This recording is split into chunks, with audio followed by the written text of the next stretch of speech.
Sortir des pièges de l'ego en déposant ses masques. Dans les vidéos précédentes, nous avons vu ce qu'est l'ego, comment il nous piège, et les différents masques qu'il utilise pour se protéger. Aujourd'hui, nous allons aborder un moment essentiel, comment déposer ses masques, comment revenir à soi, comment retrouver son authenticité. Déposer un masque, ce n'est pas le combattre, ce n'est pas le forcer, ce n'est pas le détruire. Un masque tombe quand il n'a plus besoin d'être porté, quand la blessure qu'il protège est reconnue, quand la peur qu'il cache est accueillie, quand la conscience prend la place de la réaction. Alors comment déposer ces masques? Le premier pas, c'est la présence. La présence, c'est cet espace intérieur où vous observez ce qui se passe en vous sans réagir immédiatement. C'est un retrait silencieux, un souffle, une pause. Quand vous sentez une émotion monter, quand vous sentez votre ego se tendre, quand vous sentez votre masque vouloir se défendre, respirez, observez, ne jugez pas, ne luttez pas, regardez simplement. Dans cet espace où vous n'êtes plus le masque, vous êtes celui qui le voit. Le deuxième pas, c'est l'humilité. L'humilité, ce n'est pas se rabaisser. C'est reconnaître que vous n'avez pas besoin d'être parfait, ni fort, ni irréprochable, ni supérieur, ni toujours dans le contrôle. C'est accepter de ne pas tout savoir, de vous tromper, d'apprendre. C'est sortir du stress de la compétition, de la comparaison, du jugement. L'humilité ouvre la porte à la vérité intérieure. Elle permet de dire « Je me suis trompé, je ne sais pas, j'ai besoin d'aide, je suis touché ». Et dans ces mots simples, les masques se fissurent.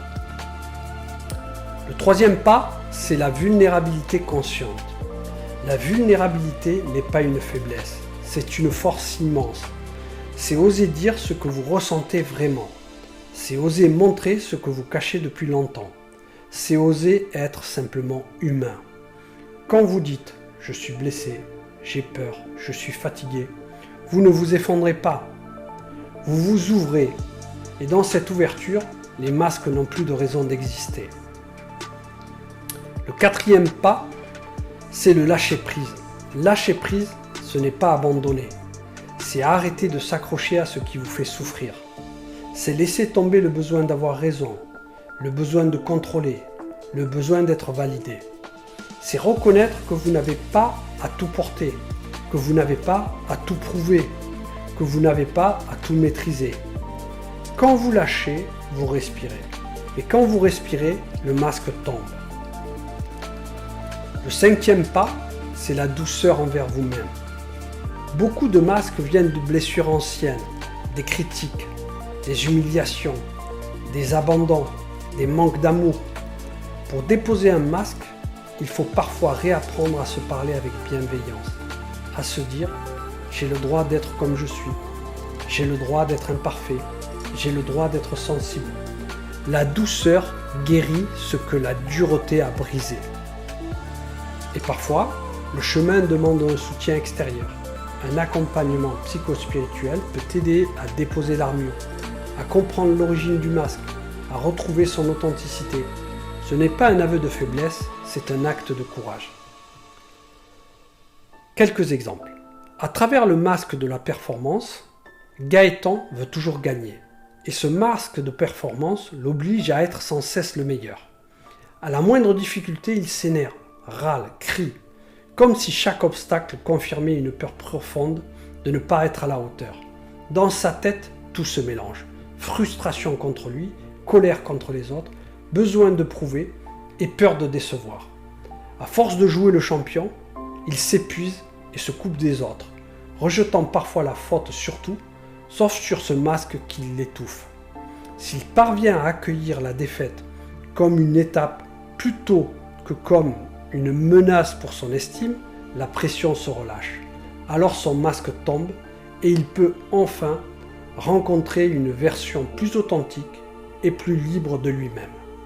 Un autre exemple à travers le masque de l'humilité excessive. Cédric est très intelligent et habile, mais son masque d'humilité excessive l'empêche de prendre sa place. Même lorsqu'il voit ses coéquipiers ou sa femme se tromper, il se tait par peur de déranger ou de paraître trop sûr de lui. À l'intérieur pourtant, il accumule une contrariété silencieuse, un mélange de tension, de doute et de fatigue morale, comme s'il portait un poids qu'il ne peut pas nommer. Cette retenue finit par affecter l'équipe de travail et son couple, alourdir la charge de travail, tandis que lui se sent de plus en plus invisible. S'il osait exprimer ce qu'il sait, il allégerait non seulement le groupe et son couple, mais aussi son fardeau intérieur, révélant une version plus authentique et plus sereine de lui-même. Un autre exemple, à travers le masque de la perfection. Marie veut tout gérer parfaitement, comme si le bon déroulement du monde dépendait d'elle. Elle organise, anticipe, contrôle la vie de ses enfants et celle de son mari, et cela sans jamais montrer qu'elle fatigue. À l'intérieur pourtant, elle vit une tension constante, une peur de décevoir et un sentiment d'être seule à porter trop. Quand elle accepte de lâcher un peu et de demander de l'aide, son masque se fissure et une Marie plus légère et plus vraie peut enfin respirer. Un autre exemple, à travers le masque de la maîtriser. Bénédicte est toujours polie, calme, impeccable en public. Elle contrôle ses mots, ses gestes, ses émotions, comme si elle devait rester irréprochable en toutes circonstances. On la trouve douce, polie, posée, mais à l'intérieur, elle ravale ce qu'elle ressent, accumule ce qu'elle n'exprime pas et s'épuise à rester parfaite. À force de se maîtriser, elle perd sa spontanéité et sa voix. Lorsqu'elle ose dire ce qu'elle pense, sans s'excuser, son masque se fissure et une Bénédicte plus décontractée, plus vivante, plus vraie, peut enfin apparaître. À travers ces exemples, vous comprenez le poids de ces masques et vous ne pouvez les déposer sans volonté et sans une transparente sincérité. Déposer un masque, c'est primordial tant pour la santé psychique que physique. Et surtout, c'est revenir à soi, faire vos choix en cohérence de qui vous êtes, c'est retrouver sa vérité intérieure et son énergie originelle. C'est laisser tomber ce qui n'est pas vous pour laisser émerger ce qu'il a toujours été. Dans la prochaine vidéo, nous irons encore plus loin, mais cette fois en s'élevant vers la lumière. Nous parlerons du retour à soi et de l'amour intérieur, cette étape profonde où l'on se réconcilie avec toutes les parts de soi. À bientôt sur Psychospiritualité.